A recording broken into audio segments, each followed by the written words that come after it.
Hey, everybody. Fascinating chat today with Epicor, who are helping businesses run smarter and grow faster.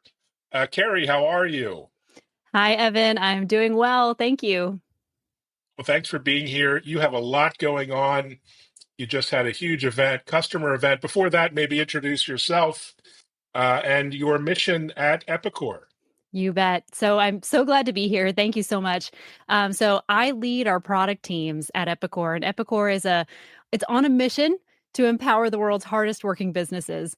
And so what that means is we are a business software company for both ERP and AI solutions, and I should say a variety of others as well. And we're really hyper focused on our core industries. It's really important to who we are and who we serve, and those are manufacturers, distributors, building supply, retail, and the automotive aftermarket.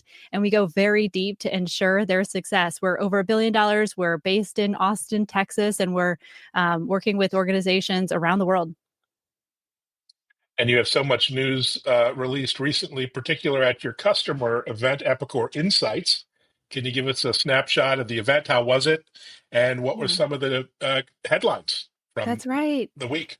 Yeah, thank you for asking. So, Insights is our annual customer conference. This one is our flagship event in the US.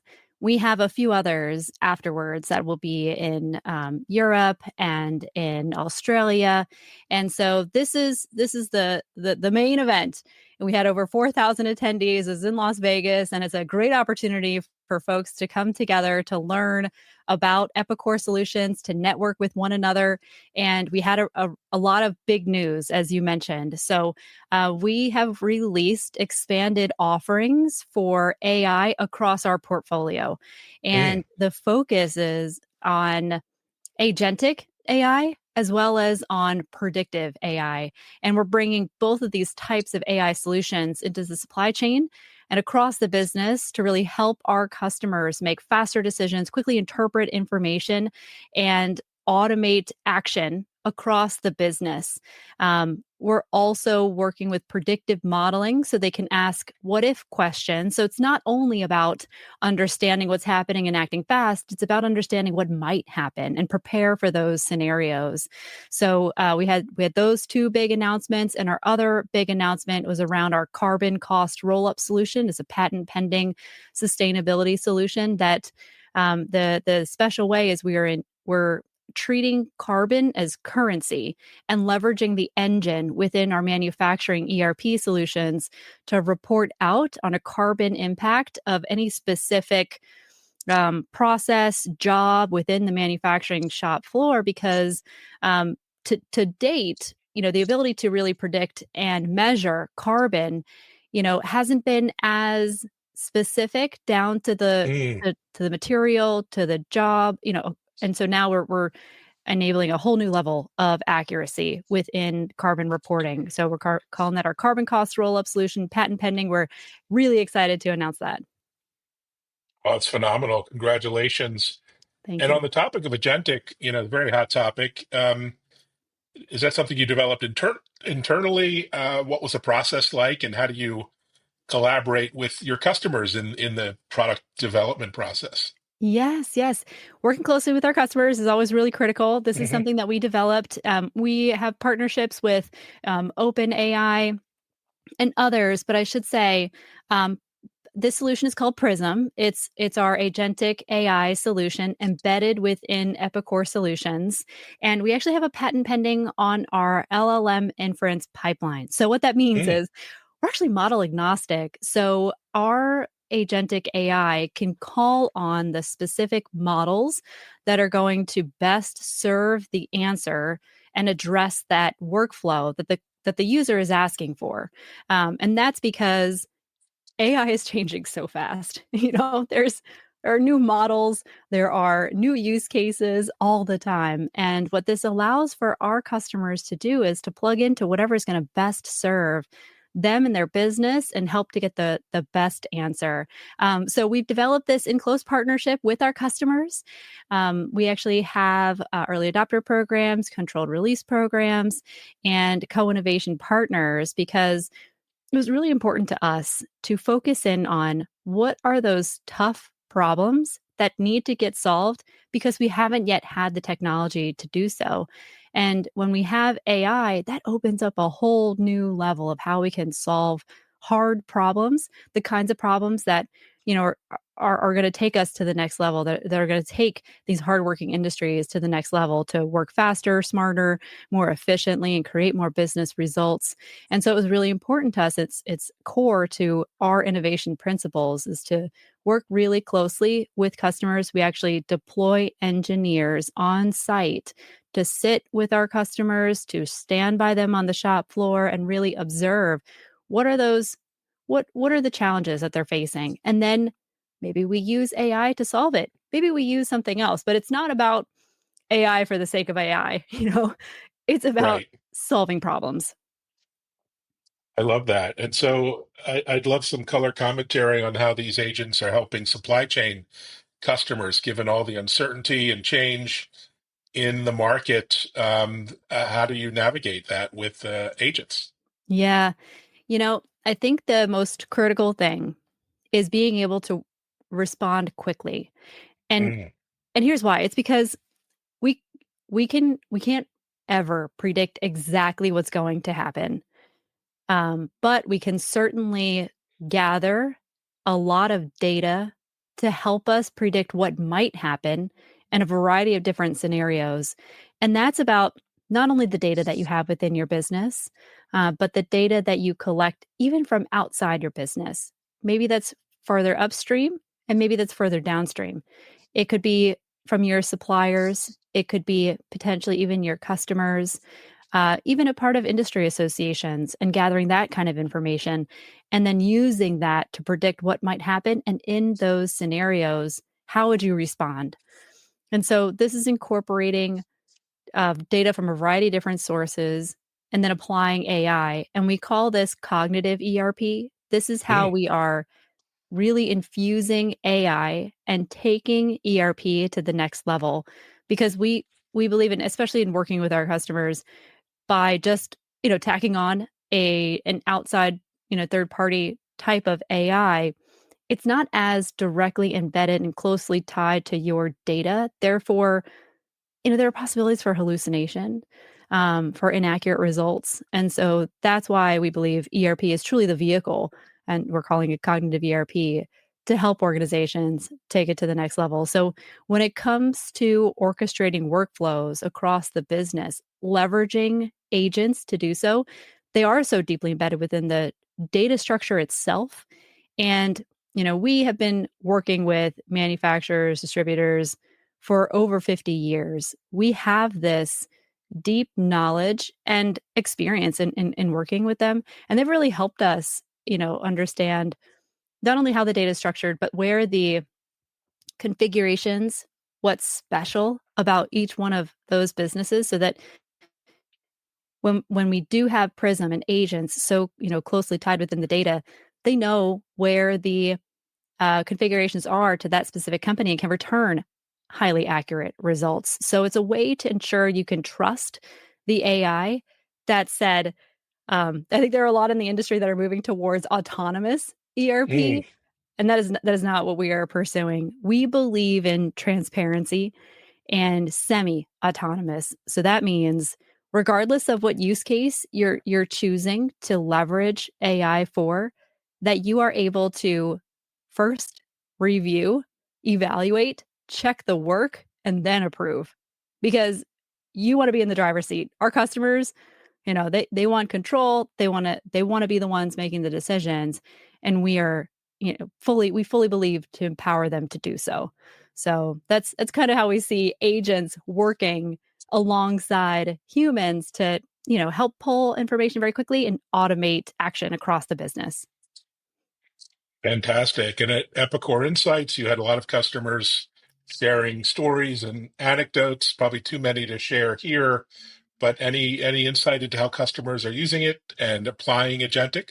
Yeah, yeah, sure. There were a couple of different stories. So, one of them is around automating RFQs, so Mm, request for quotes.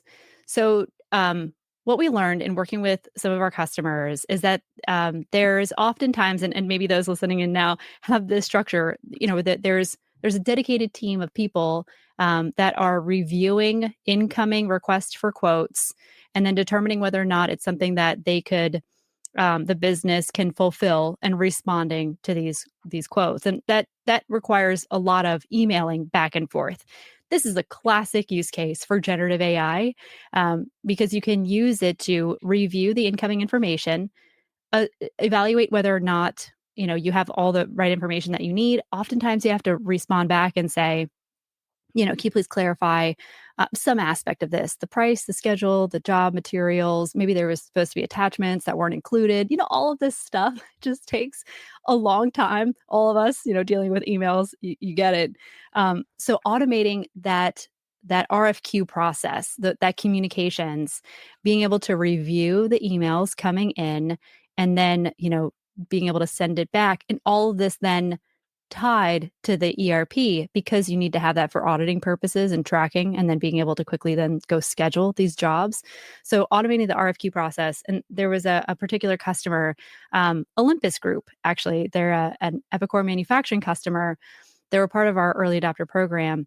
They were tracking this use case, and they said that it helped them affect their delivery time, cutting delivery time in half with over 20% revenue gain. So just by being able to accelerate these communications when it comes to quoting. Another one that I'll share, another pretty classic use of generative AI, is we have enabled an agent we call our knowledge agent, a part of Prism.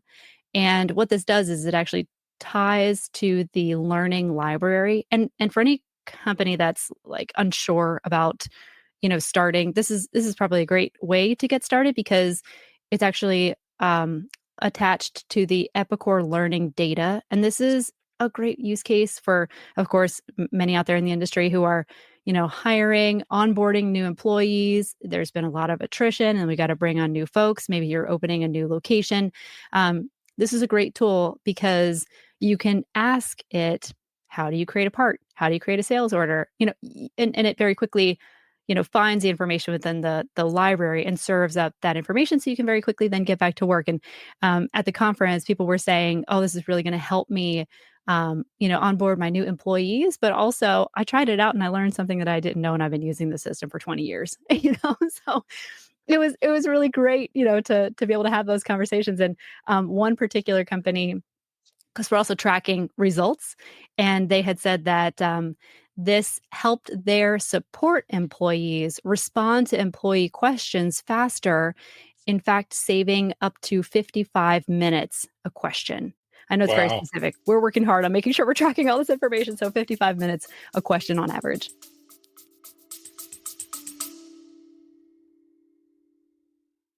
Should I be excited or afraid of AI? The answer is yes, it's both. Things are going to look so different in the next couple years. You will not be ready for the disruptions that are going to come.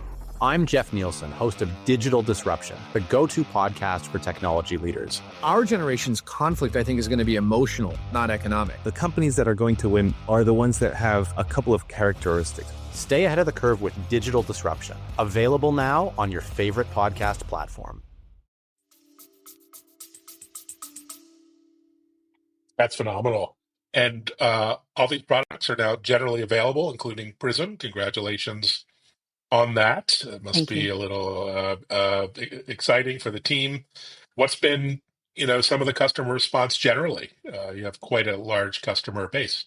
Yeah, very positive, very positive. I think, early on in the AI journey a couple of years ago, I'm saying generative AI. We've had a lot of experience, of course, with more classical uses of AI, such as machine learning, expert systems. But there was a general sense of Epicor. We trust you as our technology partner of the future. Help AI become achievable for us. And this year, we delivered. And this has been really rewarding for me leading our product teams to see all of this hard work that we have worked so closely with our Mm, customers to be able to build and get out in front of the market, and to really answer their question and their expectation of us as their technology partner of the future. We've had so many conversations about, I don't know if my data is ready. Can you help me? And we've delivered there as well. We also launched our Grow data platform that enables the Grow AI predictive learning that I had mentioned. So you can, model what if scenarios in your business. But that's a really big piece, because the Grow data platform includes interactive data pipelines and a data lake.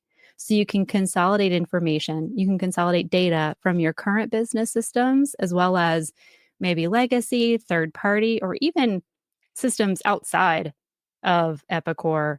Maybe that's your HCM system. If you have a separate CRM system and you want to bring this information together and, make decisions based on that, now we can help our customers really ensure that their data is cleansed, harmonized, normalized, and ready for the world of AI. We'd also been investing, and this is a big topic of conversation, in PIM, product information Mm. management systems, right? So you have like a trusted catalog of data. This one includes over 6 million SKUs, from a variety of Wow. well-known suppliers, and you can connect in, and that will feed trusted data automatically into your system. So then you can blend it with yours, and right. And so just getting a handle on the data and really helping our customers do so, that has been so compelling and exciting to now be able to deliver on and help organizations around the world and these hardworking businesses take it to the next level, and to really be able to take advantage of the promise of AI. Brilliant. You compete with some very big players in the space. You see their names on billboards and TV adverts. I won't name names here, but why should folks choose Epicor over the big tech alternatives? Yeah, we definitely have had these conversations. And so I would say, so for those organizations that we do compete with, none are as specific and dedicated to the Mm. industries that we serve. And we had been working with these organizations for 50 years, and we Wow. deeply understand how manufacturing, distribution, retail, these types of data is modeled in the system, and how it can be leveraged with AI. I think when you're working with an organization that has, multiple different types of industries that they serve, it can be difficult to go so deep to ensure that accurate result from AI. Because if you're trying to build AI for a distributor and somebody in the entertainment industry, these are very different. And so with our focus, we're able to really understand and ensure that the AI is going to be trustworthy, and not only, for your business, but and this is, I think, an interesting, thought experiment when we look out to the future of software, 3 to 5, 7, 8 years out. I think a lot of organizations, might go out of business if they Mm. don't take advantage of not only the data that you help an organization create, but the connections within the community that you have built over the years. And so at the conference, we really explored what it could mean to have a tighter connection, to be able to communicate and exchange data in a trusted, safeguarded way between distributors and manufacturers, and do so in a way that protects their business, right? So you get to protect your margin, your revenue growth, and still learn from your suppliers that, perhaps there's a disruption coming, and now you can very, very quickly swap to another one. And we're working together to, ensure the collective success. So it's that aspect of the community that I think, as we look to how agents in AI will connect to one another, will enable this exchange of information and orchestrate workflows. We'll be talking in the next 5 years about connecting our agents to your agents, and what that can do when it's in a safe secure ecosystem. So we explored a lot of that, and I think we're headed for some pretty exciting times. Indeed. Speaking of exciting times, you and your leadership team have talked about AI potentially being a great force for good for connected workers in the different industries you serve, from manufacturing, distribution, retail, given all the media buzz and hype and concern and beyond out there. Explain what you mean there. Yes. Okay. So I think when this goes back to the aspect of semi-autonomous versus autonomous, and I think it's important too that we do kind of dig a little bit deeper here, because and you also asked about competition. We see a lot of vendors moving to this concept of autonomous, where you Mm, can set the agents up to orchestrate information or orchestrate action across your system without having to involve humans. And then, it goes mm, faster and whatever. But that is not the approach that Epicor is taking, because we've learned in working very closely with our customers that they do not want the AI to be acting without their knowledge. Right? mm, They want to empower their workers, their team. They trust their teams mm, um, to be the ones that are evaluating and making the decision. They're looking for semi-autonomous to empower their workers. And when you empower your workers, you really unlock, new revenue opportunities. You bring your teams closer, you retain talent, and there are a number of ways that you can empower. And by the way, it's not just AI, of course. It's also about ensuring that you have modern technology in place to really help. One of the recent acquisitions that Epicor had made is we acquired a company called Acadia, and this mm. is a connected worker platform. We had actually, had been making a couple acquisitions in this space. eFlex is a related one. eFlex is virtualized work instructions. So when you're on the shop floor, you can very quickly, follow along, and track how you need to install a specific part, and do so in high quality manner. But Acadia takes it to the next level, kind of expands on the connected worker concept, and it allows for the deployment and tracking of skills management, training, as well as supplier certification. So this is a great tool for those organizations that are going through, hiring new employees, and you want to ensure that your output is of high quality. So Acadia is a great example too of us, investing in empowering workers and enabling the leadership teams to have visibility across their skill set, to be able to track the upskill programs, and then to know, okay, this is an area that we maybe need to go invest in, and to ensure that you have the right workforce to take your organization to the next level.